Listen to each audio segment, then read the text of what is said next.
Şerefiyev, Almaz Hamzin bilen bir vakit uğramdan barabız. Almaz bilen barabız. Ravil Şerefiyev asfaltta otura. Oturgan eyme şişinip bitken yılı. Biz aytamiz näste buldu? Nişek bunda oturasın, yalnızsın. Buna değil, katın taşladı, katın. Biz aytamiz. Taşlacılar demek. Dokta, min şey etme. Ne? Hazır buna taşlışır. Onun katını bit yüzünden 20 yaş gitti. Biz aytamiz buna yaş katını almıyorlar hani. Yaş katınlarga taşlı, katınlar ala şulay. Bir mezgil meyten, başka meyten, biraz meyten eyvet bulgandır. Şundan sonra bitirmeyi, abitli durmuşka gideyindi. Taşlagan tegini katını, buna taşlışır biz aytamiz. Biz yine yılanday dilimizni çıkarıp biz aytamiz. Olmaz bilen, indi yaşlık aytamiz. Ülenme. Bu ayta hayvanlarını sizni başınızda bilgene nerse, ol bitmeyine de balkondan taşladı. Teginler. Onlar de özlerinin balkonundandı. Ana Ravil Şerefiyev degenden, bana so'nggi vaqtlarda Ravil Şerefiyev benim turida Şomkay küp oshi deb meni masxal etib so'ylab kelar ekan. Durust tugul ol o'zi tegi plavkadan nindidir quyon oshib kelib o'zi nindidir.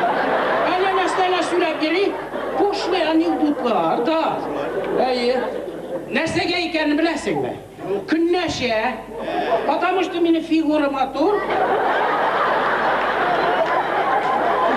Karımsın başa.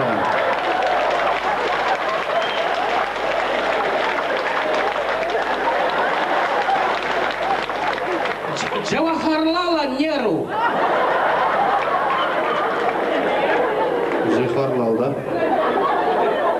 Hazır anara meni so'ylab ekan, Şomkay'da sindir menga nidi. Sindi kalın kaşlı yuka başladı.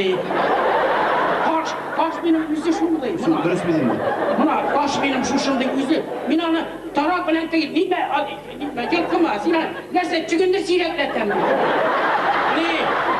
Hazır benim figuradan künneşe bana şulay meni mıskıl etip süylep gerek. Kalın kaşlı yuka başlı degech, men endi yuka baş degech onun ma'nasini bilmeydim. U ekan nadan degan söz. Künneşe meni figuradan. Ravil Şerefiyev'nin onun yüzünün figurası bitinde iki jırda da bir pomidor bitinde. Конечно, sırav bilgisi gibi. Amin Kur'an'ın. Şimdi tabii biz bulayda motor senin bilen değil mi? Ne söylemeli? Ne? Almaz Hamzin bilen Ravil Şerefiyev'nin mınca kirgenine söylemeyin de. Üzümünden mi Hamzin? Olmaz mı? İyi. Hazır olmaz, yanar anma söyleye almaz. Bundan buna söyleyeyim. Şundan Almaz Hamzin bilen Ravil Şerefiyev mınca kireyler, değil mi? Şundan sonra hazır degende onlar yanında огромный волосатый mına senin gibi cınlı bir kişi. Bu benim, deme. Bu benim dert günleri, dert. Kadınlar şunda koro bilen başlıyor. Benimki bilen bunda. Şundan sonra огромный bir kişi mınca yuğuna degende Ravil Şerefiyev korayda degende şak kota. Onun bitinde onday kişi görgeni yok. Eymi, şundan sonra kilerler tege kişiden. Nu tege kişi şunda ne? Buna mineymiş, şu oturup durgan etxatli gavla yok bitinde eymi. Şulayda 92 kilogram. Da. Tege bunlar da iki Şomkay'ını kuş. Tege Ravil Şerefiyev soruyor, "Aziz isen misiniz?" "Abi tege kişi." "Yok isen misiniz?" diyeyim. "Aziz siz kim bulasınız?" "Yok siz kim bulasınız? Mulla kuşkan isimiz neyecek?" Şöyle, men bomba deyip aytdi. Şunlar Ravil Şerefiyev şak kotalı Almaz yanına kile. O deyir üzün bomba deyip aytdi. Ayda deyir şartlatabız.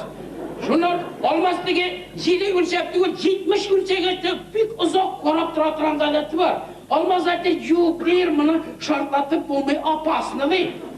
Ravil de nersesi apasını şartlatıp da oğulga kaçabız. Yok deyir apasını kaçıp öldürelmeyimiz. Fitili bir kıska kalgan demektir.